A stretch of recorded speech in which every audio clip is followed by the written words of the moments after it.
Hello, everyone. My name is Lori Ann Smith, and this is One Child Abuse Survivor to Another, the continuation. And we're just looking at the ASCA, Adult Survivors of Child Abuse Memorial Center program. We're looking at their manual. It's called Survivor to Thriver. And we're reading through it. You're allowed to actually use this material. It's free. You just can't monetize it, to like monetize it or make money off it. And I don't monetize my channel. So, I'm free to use it, and we just have to tell people where we got the information and not change it. So, they don't mind people using it. They want people to use it. So hopefully you'll find it helpful. I do. I've used it for years on my healing journey. And so that's what we're doing in this continuation of One Child Abuse Survivor to Another. And so I'm just kind of waking up and, just having a coffee and getting ready for the day. But I like to do these shows, and I decided to do them Monday through Friday. I asked just on my community, like discussion community area, if anybody would be interested in having a Monday to Friday One Child Abuse Survivor to Another, because that's what I used to do on Blog Talk Radio. And I had one person respond, so I'm like, I'll do it. And because this helps me on my healing journey, it helps me to get in touch with what I need to work on. And because I could tell how I'm feeling when I'm looking at something or reading something, if I need to work on stuff. So it's very helpful for me in my journey. So hopefully it'll help you in yours. So I don't normally live stream from YouTube. I usually use some other source and then live stream to YouTube. So this is, hopefully it's streaming properly. I know StreamYard works for me pretty good. There's a little bit of a lag, but hopefully this is not too bad. And you can hear me, because it doesn't, I don't know, the sound, it doesn't show that it's actually all that loud, my mic. So hopefully you can hear what I'm saying. If you can't hear me, be sure and let me know in the chat, right? And I'll have to pull up closer. So anyway, this is we're looking at, if you want to watch the last video, you can in the series, and because we're going to pick right up from where we left off. It's page 37 of the Survivor to Thriver manual. I did pop the link into the chat if you want to check it out. And you can read it online or you can download it. It's up to you. You don't have to download it if you don't want to. You can read it as a web page, just click on the links. And they really put a lot of work into this manual. I think it's great. What we're looking at right now is a section that is called "What is Child Abuse?" It's sort of one of the first parts of this manual. The first part was safety first, really, talking about the ASCA. Then what it is, the Adult Survivors of Child Abuse Memorial Center program. And then they talked about the safety first issue, being safe, knowing that you're safe, how to know if you're safe enough to start your healing journey or to even look at this manual. It's very important to do the safety first stuff, to know whether you're safe enough to be listening, because survivors of abuse can be triggered. And then what happens, if you're triggered, you can just have a miserable day. And you don't want that. Nobody wants that. You don't want to be triggered and then, if you can't get a hold of you, if you're seeing a therapist or a counselor or something, you can't get a hold of them, you're just going to have a horrible day. And you don't want to hurt yourself. You don't want to hurt somebody else. So the whole idea is to be safe. And, in order to do that, you have to know how to recognize the signs. So this is that's a good chapter to go through. We went through it already. And then the next part of which is chapter 3 is called Assessing Child Abuse. And that's where we're at. We looked at the introduction and what is child abuse. And we looked at physical child abuse last time. It's very disturbing, this stuff. I'm used to looking at it because I was abused. And so, it does bother me. And the thing is if it didn't bother me, I wouldn't have had such a traumatic life trying to heal from this abuse. It does bother me. And but I'm okay looking at it. I'm not going to have a bad day. I'm not going to be, go out and self-injure or hurt somebody because I'm looking at this. I'll put it away later when I'm done with this show, and I'll be done with it for the day. So I may make a note that I need to work on something if I feel some sort of internal, anger issues coming because I'm reading something or whatever. And then I'll maybe work on that. But that's about as far as it'll go. And then I have to go and do my day, right? So I don't stay stuck in this stuff. I just look at it and deal with it while I'm dealing with it, and then move on to something else more, something else that's actually life. Things I have to do or whatever. People that I need to contact or whatever, go to the store, whatever. I just do my day, but I do allow myself to do this work because instead of stuffing it, because that's what was killing me, was stuffing it, and that's why I realized I needed help, and not everybody necessarily does. I know I did. I needed help, but I didn't trust a therapist or a counselor, so I went group support. And the ASCA Adult Survivors of Child Abuse was trustworthy to me because it's been around so long, and the people involved are survivors, so they know how hard it is. And I just trusted it, so that's why I went with them. And I've just recently started a group back up, so if anybody's interested in joining that, it's a safe group. It's a safe way. They actually, it's ran a certain way to keep it safe, which is great because nobody can attack you in the group. It's just you can't verbally attack somebody or try to psychoanalyze what they've been through or anything like that. You're just allowed to share. And then if you want feedback, you can ask for supportive feedback. The only thing they're allowed to do is just say, I affirm you. I acknowledge what you've been through. I can relate to it, or, things like that. But they can't say stuff like, well, you should have done this, or why didn't you do that? Or, you know what I mean? You should have did this. It's always, that's very hard on the survivor who's working through their stuff. Nobody needs to hear that. And so I like the ASC. I like the way it's run. It's very safe. And the rules are kind of harsh. They're kind of strict. You can't say certain things. And sometimes you want to comfort a survivor, but you can't. You're not allowed to in the group because sometimes you just want to say something, supportive, like comforting, but you don't want to then again trigger them or cause that may not be what they wanted, sort of thing. You don't want to. It's like patronizing somebody almost sometimes. Sometimes people will say things they don't mean it that way, but that's what it comes across, and it's like, I don't need that. I just need acknowledgement. So I think that's what it is. It's just allowing a survivor's voice to be heard. And so those groups are awesome. So if anybody's interested, you can get a hold of me. If my group doesn't work for you, there's plenty of them there. You may even have one in your own city that meets in person. Right? And if you don't have one in your own city that meets in person, there's plenty of online groups. And I actually I've met some of the people, and I've did the training twice now. So, they're good people for the most part. They're trustworthy.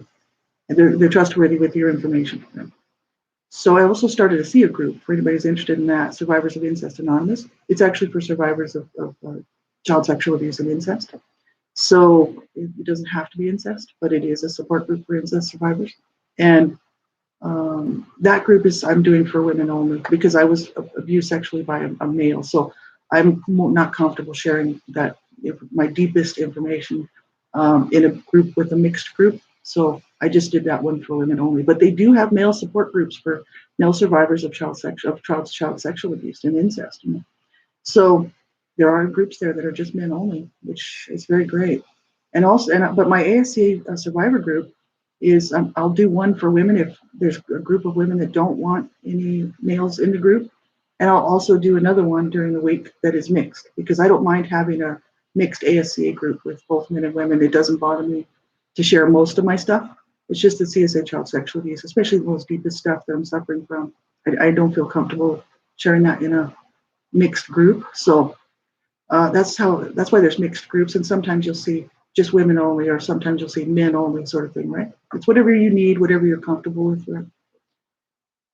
And we'll get right into this. This is the next part of this physical child abuse. What is child abuse? Physical abuse. We read the first part. They said the assault, abandonment, and killing of children has been going on since the dawn of civilization and has only recently become a punishable crime in most, if not all, states, and really around the world. It's just recent that child rights actually came into play. This I know. I'm talking now. That was what I read, but I've studied child rights and human rights, and it's so recent that it all kind of came about. And it's still, yet look at today, look what's happening. And as a survivor, I mean, I can tell you. So, it's happening. We see it's happening. I don't know. There's what the answer is. You know what I mean? I've thought about it for so long. It makes my brain hurt to think about how long I've thought about this, why people are doing this to their children. And there's just no excuse for it. There's no excuse for abuse of any kind.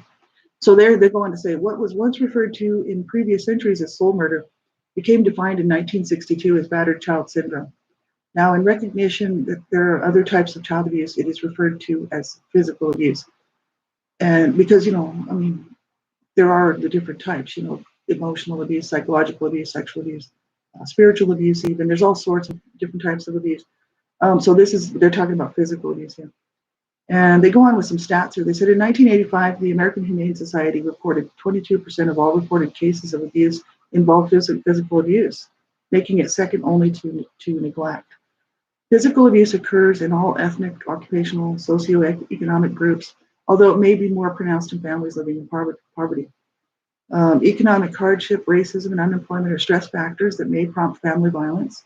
Physical abuse also occurs outside the home in schools, daycare centers, after-school recreation programs, and in community youth groups and organizations. This is just kind of the first part where they talk about what it is. The manual then goes on to, well, first of all, it does physical abuse, and then it talks about sexual abuse. It talks about emotional abuse, psychological abuse, and it talks about, let's see, I'm just scrolling down here. What are the adult repercussions of child abuse? And then it goes on to the actual steps, the 21 steps, and works through those. So that's what this manual is all about. And, you know, it's hard to look at. So that's why you have to know whether or not you're safe enough to do this. So if you're listening to this right now and you're a survivor of abuse, and you haven't done a lot of work on a healing journey, you need to, before we get into any more of this stuff, because it's pretty graphic, it's pretty hard to deal with, you need to just do a self-check right now, just to say, am I safe enough to be listening to this material today? Is this, looking at physical abuse, is this going to cause me, you know, distress and you know, anxiety? Is going to cause me to have a horrible day? Because if it is, you want to change the channel and, you know, not allow yourself to be triggered by this stuff, right? And that's why I do trigger warnings on most of my stuff, you know, emotional, like I'll put explicit, you know, graphic, whatever, because some people say, oh, that's not explicit, but it is for a survivor. For a survivor of abuse who's been through, you know, a whole lot of trauma, can be triggered by all sorts of things. And so, you know, if this material is going to bother you right now, you know, you don't watch this show. You just, and you can come back and watch it another day if you're feeling stronger. That's the issue. You know, we all have days where we're feeling just down or vulnerable or not right. You know, we shouldn't be looking at stuff like this in those type of days. We should be doing self-soothing activities, getting in touch with a therapist or a counselor, a crisis line or something. You know what I mean? Or get a friend. You know, a good friend. We all need a good friend, or more than one, and or join a support group. Those support groups are great. I like having support groups. Just knowing that I can contact a support group and attend a meeting if I'm having trouble and struggling. But more importantly, just get a good friend, somebody who cares about you, right? And they are hard to find, so you have to maintain those relationships so you don't lose them. If you find a good friend, you know, don't lose them, and don't let them bother. You know, just keep that relationship going, right? Because it's hard to find good friends, it really is. So we'll pick up where we are. I just wanted to say that, you know, for anybody who's listening to this, if you're not feeling safe enough, you really do need to just turn the show off. You can watch it another day when you're feeling stronger and more able to handle it, right? So we're just going to say here. Okay. Sorry, I lost my place here.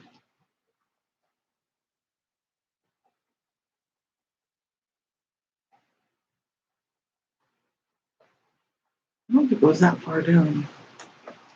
Okay, sorry, I've sort of lost my place, but I'll find it. And yeah, here it is. Because this stuff, it gets pretty hairy, and they ask some questions that are, you know, if we're thinking about the abuse that we suffered, and let's say we were physically abused, it can really be hard, this stuff. And that's why you do need to have a safety network, you know, and know, you know, whether or not you should be looking at this stuff. I knew I was going to be okay looking at it, but not everybody is. So that's why I tell people, be really careful. So they said here, between the ages of 2 and 12, boys are more frequently physically abused than girls because boys are more likely at this age to present behavior or discipline problems.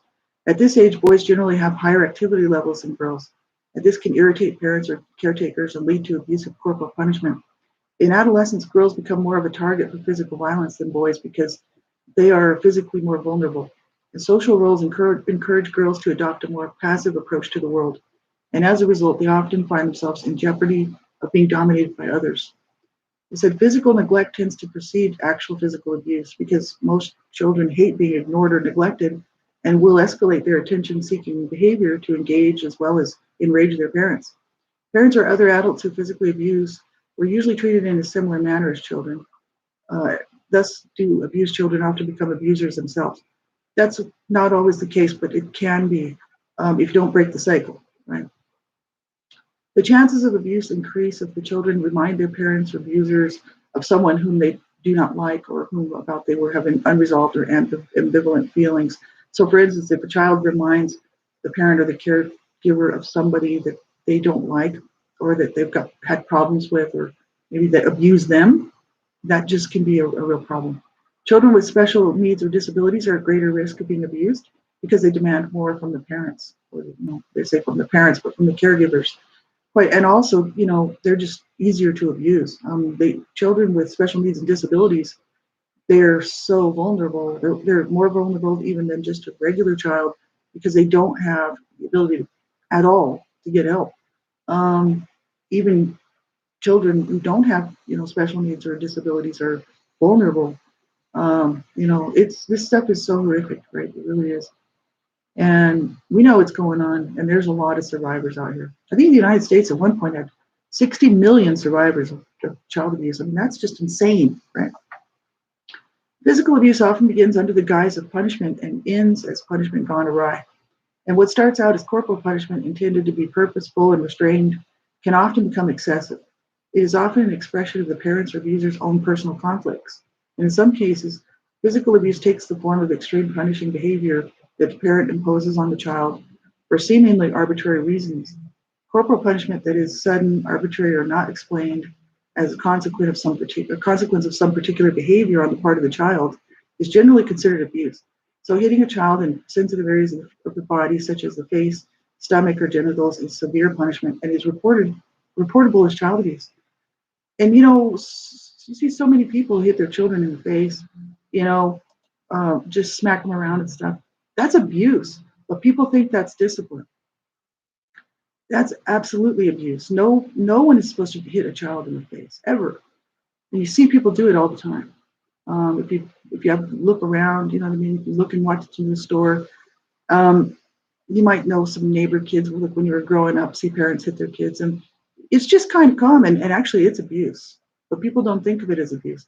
It's like, oh well, my dad gave me a good whipping when I was, and yeah, maybe a couple of broken ribs too or something. You know what I mean? But people think that's fine, right? And it's not fine. It's not okay. Um, you don't treat children like that, but unfortunately, people do, and then you end up with people like me and so many others out here. This is why I do these shows. It's just horrific, right? So they said punishment that is meted out to prevent some future behavior before that behavior has actually been initiated by the child. For example, burning a child's hand as a way of teaching him or her not to touch the stove is generally considered abusive. Absolutely. You would never do that. Why would somebody do that? But people do. Physically disciplining young children before they're able to understand the connection between the behavior and the punishment is generally considered abusive. And any requirement or demand that calls for the child to do something that he or she cannot physically or developmentally accomplish, such as toilet training prior to the age of 1 or taking responsibility for the care of younger siblings, is generally considered abusive. And I mean, they're going kind of light here. Actually, what it is, because I've done studies, um, anything that hurts or harms a child in any way with the intent to cause to hurt them, to cause damage, is abuse. And so we're not talking about a little smack on the bum, you know what I mean? Okay, straighten up and a little smack on the bum. That's some people would say that's abuse, but at that age, those children, especially like toddlers and you know really young children, don't have quite the cognitive stuff going on yet.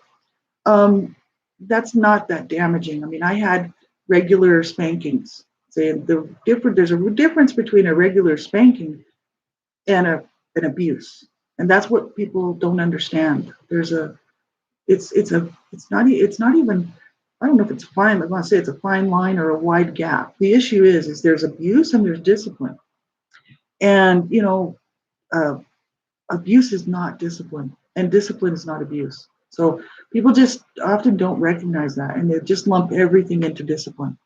And it's kind of like, you know, well, you just deserve that treatment because you were, misbehaving as a child. I've heard that many times. And, it's kind of like, well, I didn't deserve to be abused. I needed to be disciplined and trained, properly. But I was taught how to misbehave and then abused for it. So that's not good, right? But so many children are. That's the case, and it's not okay. You know what I mean? But they've kind of mildly put that here. Actually, it's listed at child abuse of any sort is listed if it hurts and harms a child and with the intent to hurt and harm them, an intentional act, it's abuse, right? It's child abuse in any way. And I mean, child sexual abuse, we all know what that is, right? It's absolutely, this is not okay. We're talking about physical abuse today. But the thing is, none of this stuff is okay. And if you've survived this, I'm really sorry. Hi, Leslie. How are you? I hope you're okay. I hope your day is going okay so far. So they have journal questions here. This is why this is so hard when you're going through this. Like as a survivor of abuse, I went through this book from cover to cover, and I literally wrote the questions out and did the work on this. Like wrote the stuff out, and not quickly. I really did a good job of writing everything down, and it really showed me, what I had been through. And it's hard to look at this stuff. So that's what I'm saying. You've got to be sure that you're safe enough to be doing this journal, this workbook with these journal questions before you start doing it. You don't want to start doing this and become triggered and be like, oh no, I can't get a hold of anybody today. You don't want to hurt yourself or hurt somebody else. You really don't. So when you're doing this workbook, you need to do that safety first thing where, am I safe enough to be doing this? Do I feel strong enough to do this? Will I hurt myself or somebody else if I do this? That's the big question. Will I have a miserable day if I do this? So this is why I tell people, if you're feeling triggered, don't watch my shows. You don't want to have a bad day, right? So the journal questions that they ask for people to answer are, number one, did your parents punish you by hitting you with a hand or some implement until you were bruised or injured? See, for survivors of abuse, physical abuse like myself, that question is, it's harsh because my parents both abused all of us physically. And, horrific, right? Number two, were you slapped in the face and left with a black eye, bloody nose, or bruised cheek? That's abuse, man. People think that's not abuse, but that is abuse. And that was the norm for me, and for my other siblings too. It wasn't just me. And that's, I'm sure, how my parents were brought up. They were just doing what they were trained to do, and they didn't think there was anything wrong with it. And it's like, okay, they just didn't see that what they were doing was wrong. Even though the courts intervened, my parents were brought up on child abuse charges because my dad had physically abused my brother, and the teacher noticed and got the CPS involved, and they were both arrested, and they were dragged and hauled into court. And my mom was saying it was all my dad. Oh, their father is, beating on them. And then they talked to the older siblings who were 13, 14 years old, and they said, we want to know what's going on. And the children said, well, no, it's our mother too. She's beating on us as well. And they were like, look, people, you've got to get help. You can't keep doing this to your children. So CPS was involved for a couple of years. We were not removed from the home. They didn't feel that the abuse was life-threatening, so they left us in the home. And then once CPS signed off, it was all just, fair game again, And that's what happens to children who fall through the cracks. Right? And question number three, were you ever punched, kicked, or thrown against the wall? See, when I first started doing this workbook, this stuff really triggered me, because I was like, oh my God, this is all the stuff I've been through. And so many of us have, right? Not everything will apply to all of us, right, in this book. But the thing is a lot of this stuff really, I was just like, it's sad, right? Number four, were you forced to assume a physically uncomfortable position, such as squatting or kneeling for extended periods of time? Number five, were you ever locked in a closet or basement for several hours? That's just not okay, right? And so many children have to go through this. And then the world says, well, can't you just get over it? You should be able to just get over that. And it's like, not without a lot of hard work, if you ever get that far. Many survivors don't. Many survivors don't even start their healing journey and they kill themselves. Or they just self-destruct through alcohol and drugs. or whatever they're doing in their life that just to destroy their lives even further than while it's already destroyed as children. See what I'm saying? The stuff just breaks my heart.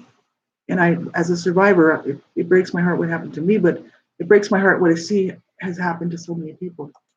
And it's not okay. Right? So when we're doing this workbook, you got to be really sure that you're safe enough to do it, and be careful because, like this stuff, like I said, it can trigger you if you start all of a sudden remembering all this abuse. You're like, it can be hard for people, um, because then you have to deal with it, right? If you're not prepared to deal with it, it's kind of like, oh boy, now what do I do? I'm triggered. I'm a mess, right? So don't allow yourself to do that. That's why I always, when I'm talking about this stuff, tell people if you're just starting out on your healing journey, you're not hurting my feelings at all by not watching this stuff because it's very, very hard to deal with. Um, well, yeah, I mean, for the most part, it was, and all of my siblings we were all kind of so used to it because we grew up abused, all of us. But the thing is the fights between my parents is what used to be frightening because my parents would physically fight. Like my dad would attack my mother, and then my mother would fight back, and they'd be fighting, and it was just horrific. And screaming and breaking furniture and throwing things around. And my mom would my mom would retaliate. Like she would try to hold her own, but my dad would always end up getting the best of her.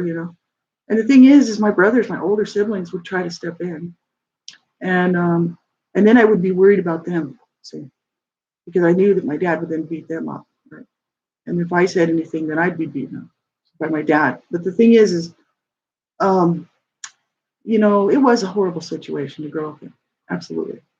And there was a lot of psychological damage, like psychological abuse going on, because my parents actually had a lot of friends, they had a lot of support, and my mom would cry the blues to the neighbors. Oh, you know how my husband is, and I can't get any support, and all my children are just losers. And the neighbors would just be like, we know, dear, trying to support her, and nobody gave a crap about the kids. So we were all just, it's like, who cares, Oh, well, so there's those crazy Smith kids, hopefully don't come over here and bother us. And it's like, you know, it was insane to grow up in that. Absolutely. And with my parents saying, well, there is no help. There's no help. There was no police called when my dad was beating my mother. There was no police called when my dad was beating anybody or my mom, right? That's how they lived their life, and they were cool with it. And I'm like, I mean, I thought it was normal until I got out of that stuff and I started to see that other people didn't do that. And I started to think, wow, it's nice over here. I like it at this house. There's nobody beating on anybody, nobody hurting anybody, nobody screaming and crying and threatening to kill somebody. And I thought, I like this. This is good, right? And I started watching TV shows that were really, most people would think are really corny, but they actually helped me out a lot, like Little House on the Prairie. That actually is the show that I watched to actually learn how people should treat each other, because the relationships in that show all show healthy relationships and what not to do and what to do. So, it was important to me to learn what not to do, and how not to live my life. Now, some of my siblings didn't do that. So that's the issue, right? I wanted something different. My mom, borderline personality, she might have. My dad did. My dad had this schizophrenic borderline personality disorder. And my mom was narcissistic, bipolar. She was both my mom and one of my brothers were diagnosed manic depressive. Back in those days, and that's what they called it. Now it's called bipolar. So, but my mom was abused, like I said. She no excuse for her behavior whatsoever. But I can see why she did what she did. I don't excuse it. She didn't have to. She didn't have to hurt me. She didn't have to. She just couldn't. She just would not get help. Just wouldn't. It was like, no, this is the way I'm bringing up my brood, and that's all there is to it. That's horrific, right? The thing is that's what happens. So many people do perpetuate abuse. Generational cycle of abuse goes on and on and on. My grandmother abused my mother. My dad was abused as well. So the thing is neither one of them did anything to get help. Even the court ordered stuff, they refused to go there. They went to 2 counseling sessions. That's what the older sibling said. Yeah, they said, well, yeah, they went to 2 counseling sessions. We all did. We went to family counseling, and they had a couple of counseling sessions, and that was it. The CPS just signed off, and there you go. The abuse just kept right on going. So that's what, so horrific, right? Nobody deserves this. And it's just not okay, right? So the next section up is sexual abuse. We talk about sexual abuse. And then after that, they're looking at emotional abuse, like psychological emotional abuse. So they're pretty brief what they're talking about here, but it's just enough for if you're a survivor of abuse, and you're looking at this manual with let's say you have a therapist and you say, I want to look at the Survivor to Thriver manual, see if it'll be helpful or whatever. Let's say you join a survivor group like ASCA. You can look at this manual. It does give you a sort of a quick description of what it is. So, because some people have been abused and don't even know what happened to them. If they've never really thought about it and took a look at this at too much back at the past and didn't really think about what they went through, they may not even realize what they actually suffered. That it is child sexual abuse, or that it is emotional abuse. Emotional abuse is that's the hard one, because it's emotional abuse, so you can't prove it. There's no marks to prove that. You can't, or scars. But the damage to a person is what generally ends up killing people. Sexual abuse that's just horrible, right? Sexual abuse is defined as any sexual act directed at a child involving sexual contact, assault, or exploitation. Sexual abuse is divided into 2 categories: contact and non-contact. So see, this is where you might be triggered. So if you're a survivor of child sexual abuse, you need to check and make sure, am I safe enough to be listening to this? Is this going to trigger me? If it is, I need to turn this off and go get help. Don't watch this if it's going to trigger you. Don't listen to what I'm saying, because I'm talking about stuff that is so hard for people. I'm a survivor of child sexual abuse and incest, child rape, and I know I'm okay to look at this. I'm not going to go out and hurt myself or hurt somebody else because I'm looking at this today. But I've done a lot. Like, I've been on my healing journey, like I said, a long time. I've done a lot of work in this. So, I'm okay to look at this stuff. Right? But you need to check and do that check, the safety check, and say, am I safe enough to be listening to this? Is it going to trigger me? If it is, turn it off. And you can always watch another day, or you can finish it off if you wanted to, or just look at the manual when you're feeling safer and you're feeling more like you're able to handle it, right? So important. They said acts of contact child sexual abuse include fondling, rape, incest, sodomy, lewd or lascivious acts, oral copulation, intercourse, penetration of a genital or anal opening by a foreign object. Examples of non-contact sexual abuse include exhibitionism, can't even say that, exhibitionism, presentation of pornographic pictures, telling of sexual stories, allowing the child to witness adult sexual relations, treating the child in a sexually provocative way, or promoting prostitution in minors. The issue is that child sexual abuse, people sometimes want to excuse that away. There's a whole huge part of society that thinks child abuse or child sexual abuse is okay, and they love to sexually abuse children. That's a large part of society. It's unbelievable how many people think that that's okay to do to a child. It's not okay. And the thing is I fight against this with everything I have, and I'm out here making noise, and people don't like it, and they don't like me because I'm out here yelling, you got to stop abusing children, right? Because there's a group of people that actually do lobby the government every year in the United States to make it legal for adults to have sexual relationships with children, to have sex with children. They lobby the government every year. They turn them down every year. But the issue is one day that government's going to say, why not? You know what I mean? Like, no, this is wrong. That tells you how many sick people there are out there. The issue is I was abused sexually as a child by my brother, incest rape. And the thing is, I was 8 years old, and he was 13 years older than me. He was 21.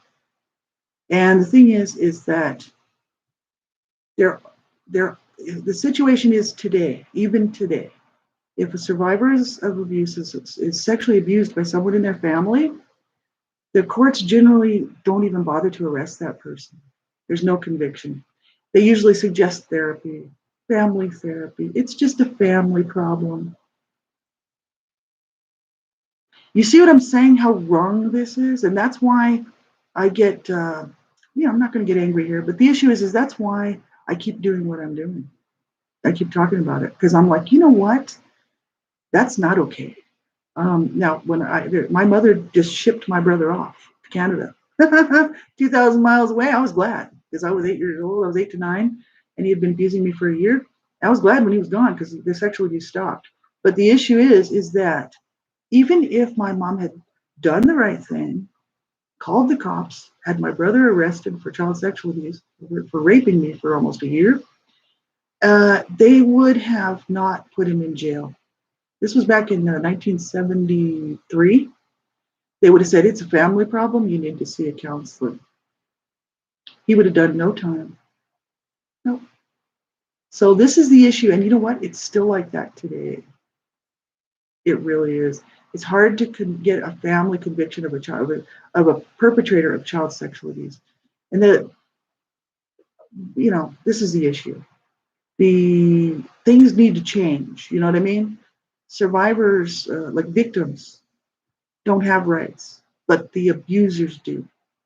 And this is where it's got to change. That's why I keep talking about this stuff. I'm like, look, I'm going to keep talking about it. I don't care who likes it, because it's not okay. It's not okay what happened to me. It's not okay what happened to anybody. It's not okay what happened to you. If you've been abused, it's not okay. They said physical signs, this is child sexual abuse, physical signs that may suggest sexual abuse of children include sexually transmitted diseases, genital discharge or infection, a physical injury or irritation of these areas, our body areas, pain when urinating, stuff like that, difficulty walking, sitting. They go into the really lewd, kind of sad details of all this stuff when you're reading this. Some of it, headaches, psychosomatic symptoms. Again, most, if not all of these symptoms can result from other non-abuse related causes or conditions. So please keep this in mind as you evaluate your own history. And that's just the issue if you've been sexually abused. They always tell you that. Well, that could have been the cause of something else. I've talked to people who said that they weren't sure if they were sexually abused, but they think they were. And there are lots of really knowledgeable people out there, like who've studied abuse for years, and psychotherapists and stuff. And they generally say that if you have if something inside you tells you that something like that happened, more than likely it did. Children don't make this stuff up. The issue is my parents were sexually abusing each other. Not my mom. My dad was raping my mom, and their whole marriage, because she was told not to have any more children, and she was really sick. And my dad, well, he didn't care. He just wanted his needs met, so he just forced himself on her, which is rape, marital rape. And this is what we grew up watching, and I knew this was going on. So then my brother sexually abuses me from 8 to 9. And then, all my play with my Barbies, I had not a Ken doll. It was believe it or not, I had a Donnie and Marie Osmond Barbie dolls. Like somebody had given me a Donnie and Marie Osmond, and my Barbies. I didn't necessarily call them Donnie; it was just my Barbies. And my Barbies were all the male Barbie was always raping the female Barbies, always in my play. Whenever I was playing, and he was always slapping her around and kicking her. That was my play. That's how I was playing. As any like a therapist or child therapist or psychotherapist would have noticed that my play was involving what I had seen and what I had experienced, which was child sexual abuse and physical abuse. And so, a lot of times people will think, I don't know if I was sexually abused or not. I've actually heard this and seen this. And they usually say you have to maybe go to a therapist and have them help you to work through this stuff, right? Psychotherapist, somebody, counselor. But the issue is somebody who understands child sexual abuse, right? Don't just go to any average counselor. If you go to a counselor and you've suspected you've been abused, or if you know you've been abused, obviously, I know I've been abused, you need to go to a therapist or counselor who knows and understands abuse and how to handle situations for adult survivors of child abuse, right? Make sure you choose a therapist that understands these things and actually works in it, because some therapists don't. That's not their their training. Their training is maybe family counseling or other things, not so much child abuse stuff. So you want to make sure you find a good therapist that understands these things. But the thing is we Most people know whether they've been abused or not. It's not, most people do. Even if there's no physical abuse or sexual abuse going on, but it's emotional, psychological, people know they've been abused. I mean, come on.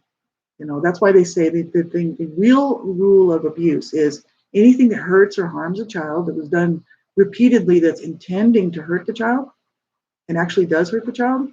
So we're talking, it doesn't matter if it's physical, sexual, emotional, psychological, spiritual, whatever kind of abuse it is. If it hurts and harms the child, if it was intended to hurt and harm the child, and it actually does, and it was repeated, over and over, it's abuse, right? So emotional abuse is, part of child sexual abuse, and it's also part of psychological abuse.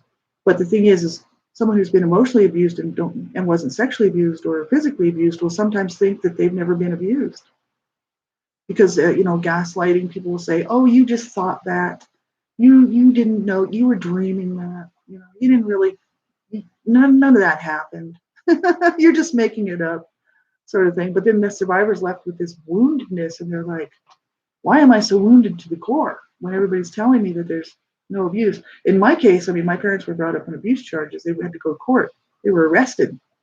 The cops came and picked them up, took them away in cuffs. You know what I'm saying? Like, my parents were arrested because my dad had beaten my brother up bad. And the thing is like,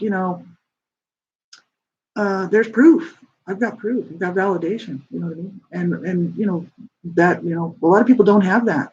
They don't. Then they have a whole family unit telling them, "Oh, you're just making it up. It wasn't that bad."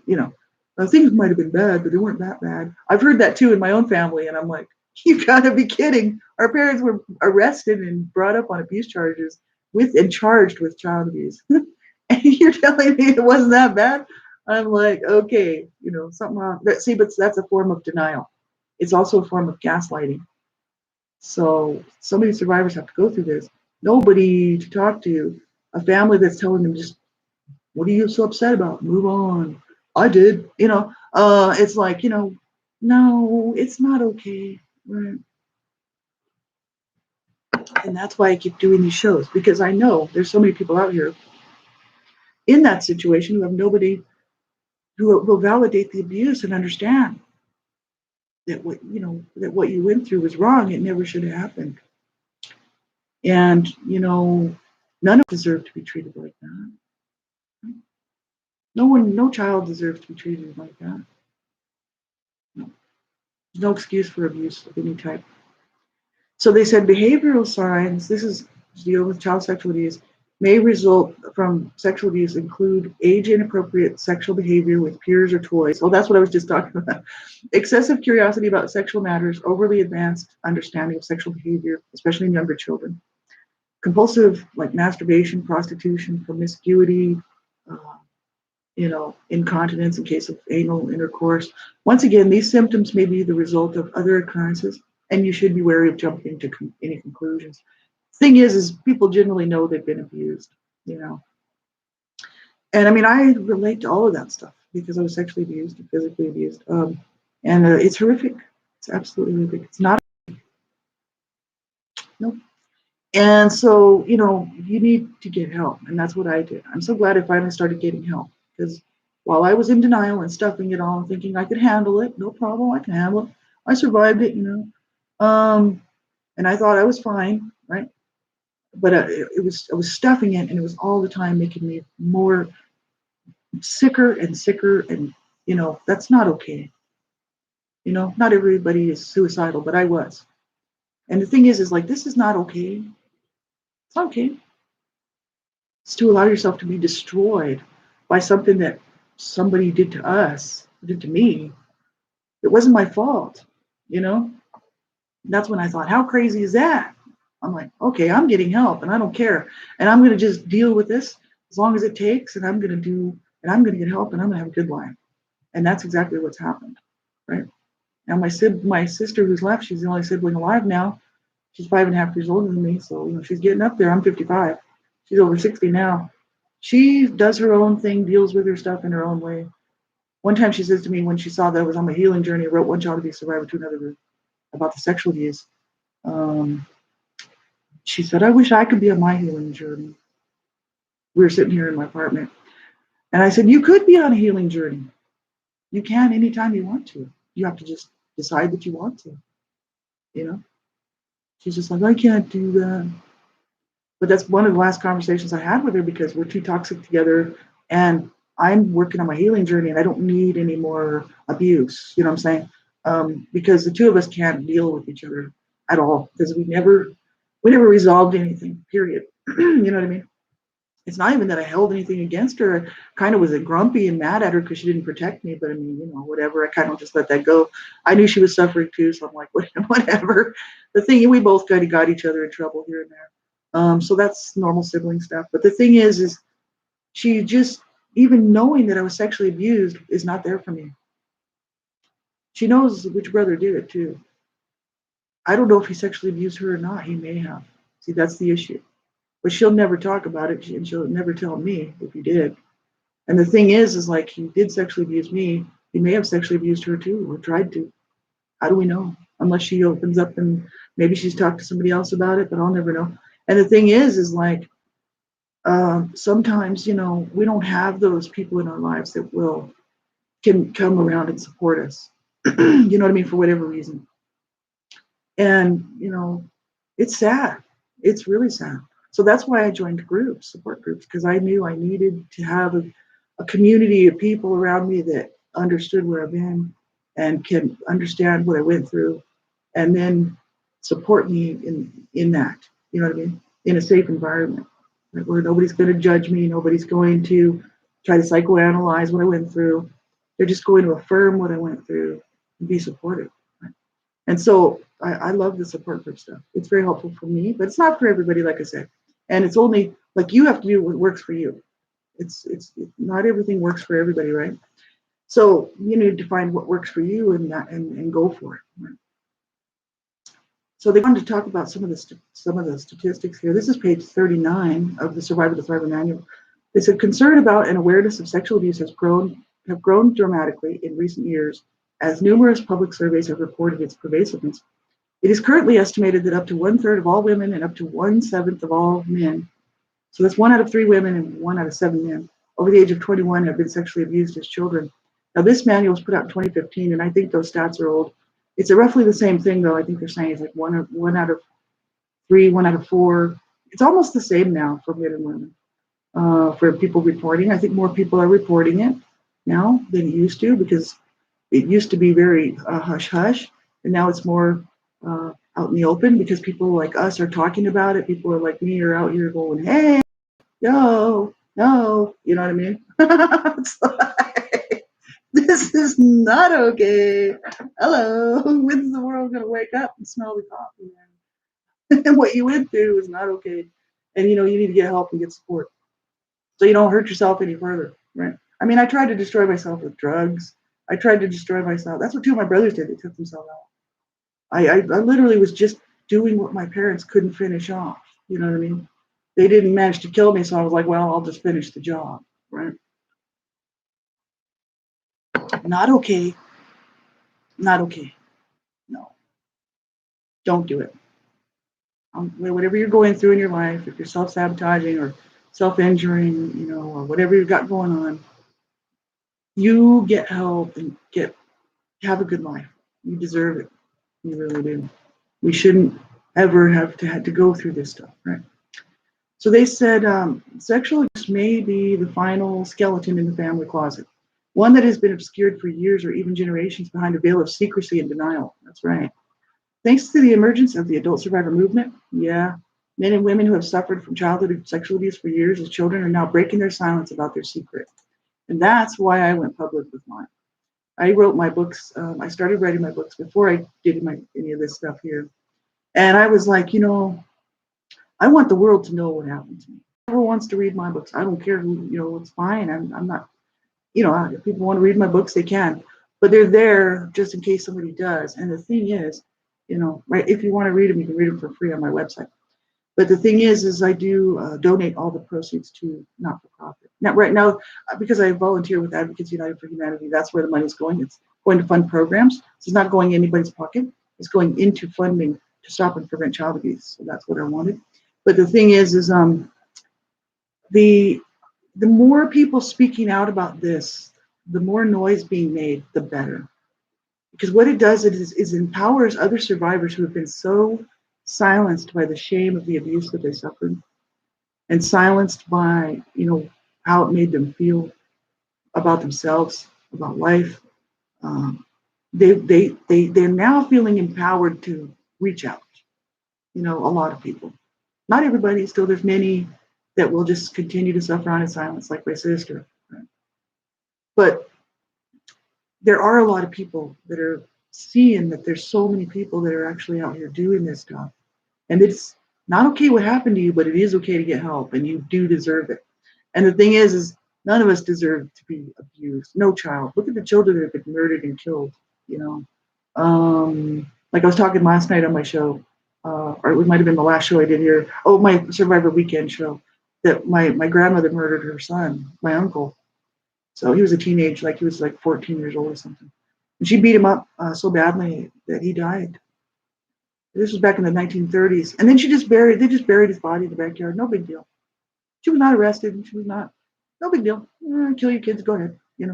And she abused all of her other children. This is my mom's mom. Right? So that's part of my mom's rage. But she directed it towards her children, which was, she should have broke the cycle and just loved us to death. That's what she should have done. And my dad too. But they just carried on that really ignorant way of bringing up children, which is corporal punishment, sadistic corporal punishment. You just don't do that to children, but they did. And so they say sometimes abused children think that if they couldn't stop the abuse, then they were at least partially responsible for it. Trends in state laws challenge this kind of thinking. For example, in California, if the child victim is under the age of 14, any sexual contact with an adult is presumed to be sexual abuse, even if the child was purportedly consented, like if they consented to this. So in the case of child victims over the age of 14 who may have consented to the sexual contact, the issue is determined by looking at a number of factors, including the age of the adult, the nature of the relationship, and the emotional maturity of the child.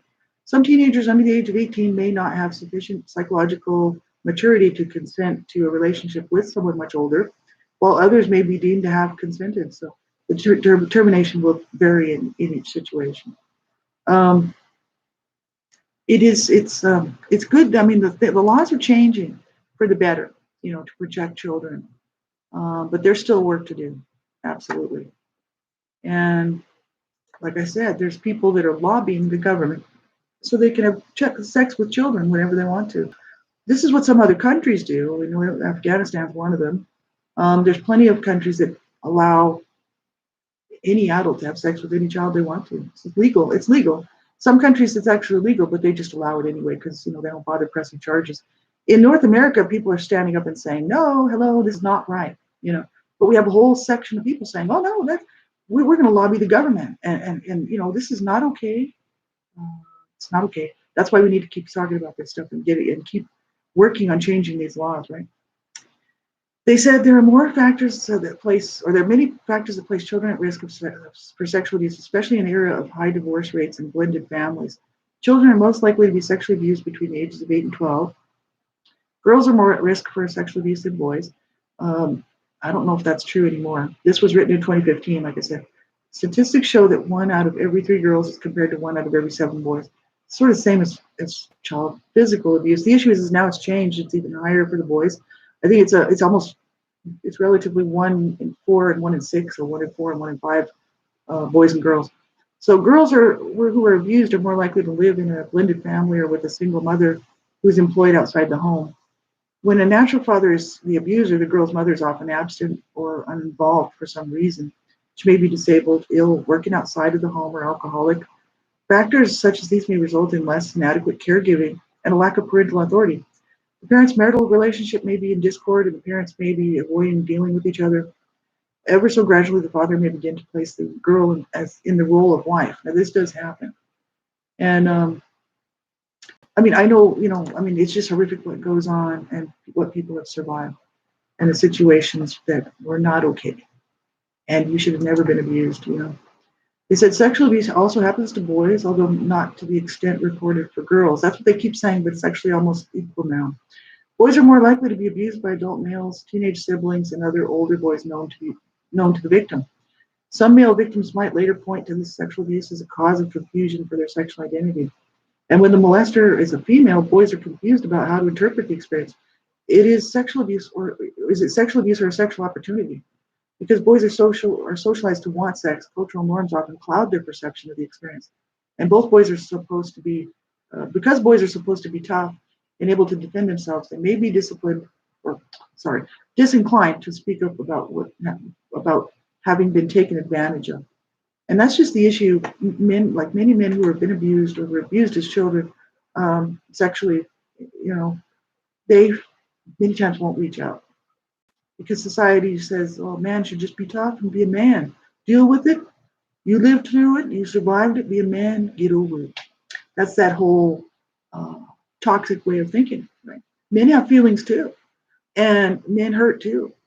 And I watched my brothers being abused, and I used to try to stand up for them, which would get me a beating. But the thing is I mean, they were quite a bit older than me, but my dad had it in for them. He's loved to beat on them. He's loved to kick them around and hurt them.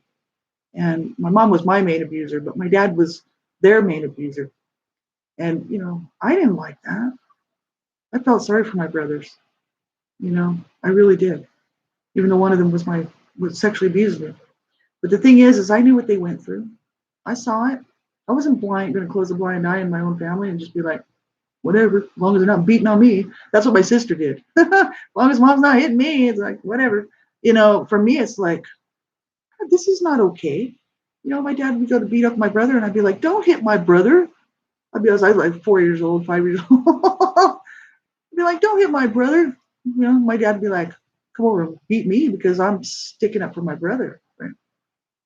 And then he'd beat my brother. Right? So the issue is he just loved to beat on his children.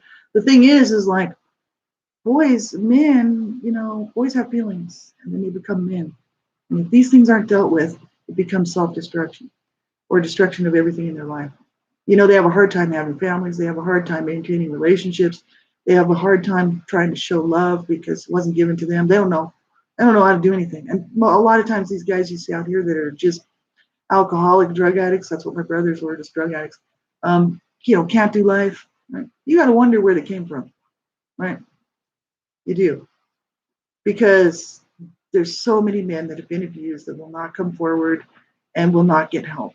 That's why I have a support group, ASCA support group, that is for both men and women, mixed group.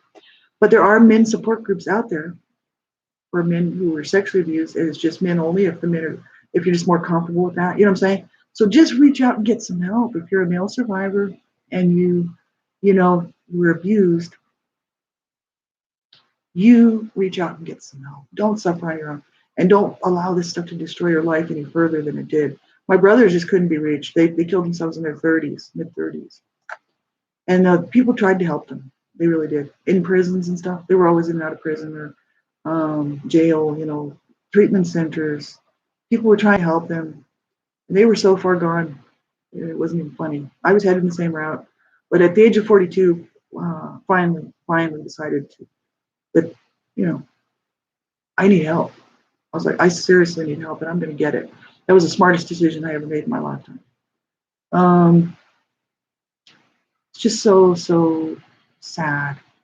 So they go on to talk about incest between mother and son. Is every bit as harmful as father-daughter incest. Mother-son incest is usually the outgrowth of a long-established seductive relationship that may then evolve into overt sexual relations when the boy reaches puberty and begins experiencing his own sexual awakening. Right? Because this is an important dynamic that touches on issues of emotional abuse as well. So although some children may feel responsible, the responsibility always rests with the parent to set appropriate standards of behavior. And that's where we'll leave off today. That's just it. It's never the child's fault. Never. I've heard people say, well, you must have just been a promiscuous little girl for you to be sexually abused. They blame the child. They blame the victim. Victim blaming is what society loves to do. Families love to do it. Friends love to do it. So-called friends that you think are your friends. People in your life will do it. Society likes to do it. They love to blame the victim. Oh, well, just must have been a promiscuous child. Or he just was asking for it. He was looking for it, right? If it was a boy being sexually abused, he wanted it, right? I've had people tell me that. Maybe you wanted it. I'm like, I was 8 years old. Oh my God, I was tied up and gagged and bound and raped. The thing is no, I didn't want that. And the thing is I didn't know. I didn't want anything. I was too young. My mind, I was thinking Barbies. I wasn't thinking, you know, about sex. I hated sex. I watched my parents abuse each other. So the thing is never, never the child's fault. So if you're a survivor of abuse, nothing ever was your fault. It's always lies with the abuser. It is their fault. And you did not deserve that. Not one of us deserve that. So we'll leave off with this section. The next section is looking at emotional abuse. And then after that, it actually starts going into the steps, like the actual 21 steps, which is part of what the ASCA meetings are about. You can do like there's step work, and then there's the open share meetings and stuff like that. But we'll look at the next one tomorrow, because I'll be back on tomorrow. I'm going to do these Monday through Friday. And like I say, if you're struggling and you just can't cope, you don't know what you're going to do, just can't even go on, you don't even know how you're going to finish this day out, you need to reach out and get some help. You really do. And you need, like, whoever it is, a counselor, crisis line, whatever. If you have a good friend, somebody, reach out. Don't allow yourself to go down because of what somebody did to you. No, you deserve so much better. So did I, right? So I wish you a wonderful day. And if I can help you with anything, you can always get a hold of me. My info is under the About tab. You can actually find my website, my email, and all that. It's all there. And if you want more information about support groups that I'm running, you can always contact me. They're new, so I'm just starting them back up. Or if you just want more information about how the support groups work, really how they operate, you can always contact me. I'm always available to talk to somebody. So I really wish you a wonderful day. I'm going to go off and have a wonderful day now. So I'm going to put that stuff in the past where it belongs. See? And I'm not going to sit and think about all the abuse I went through all day. I allow myself certain periods of time to deal with stuff. Then I put it away for tomorrow or whatever, the next day or whatever, whenever I'm going to work on this stuff. And then I go and I do my day. And I try to make it as pleasant as possible for myself and for everybody around me. And sometimes I have a day where I have to cry, like I was talking about on my show there, Survivor to Thriver Weekend Check-In. I mean, I have days where I just need to cry. I allow myself to feel those feelings. Today I've got things to do. I'm kind of busy, so I'm going to go out and get busy. So I just wish you a good day, no matter where you're at. And we'll see y'all tomorrow.